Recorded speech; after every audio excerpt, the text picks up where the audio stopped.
I woke up one morning and decided I'd had enough of the lies.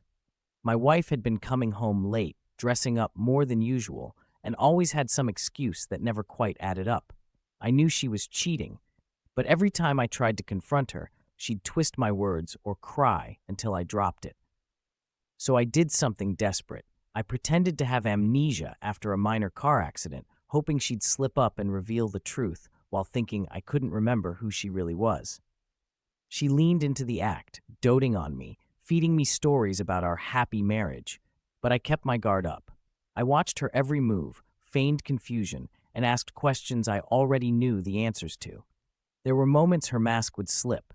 She'd flinch when I tried to touch her or get defensive about the smallest things. I waited, hoping the act would wear her down, that she'd slip up and finally admit to the affair. One night, after a tense dinner, I pushed too hard. I asked her why she looked so sad in our wedding photos, why her stories never quite matched up.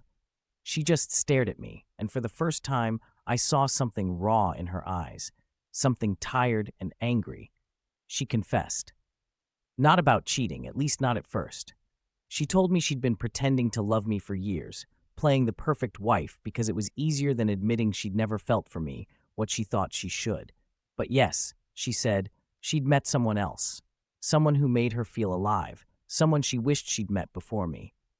My plan to catch her ended up catching me instead. I realized I'd been clinging to a fantasy, desperate for proof of her betrayal when the real betrayal was living a lie together all along. The worst part? I didn't even feel angry. I felt relieved.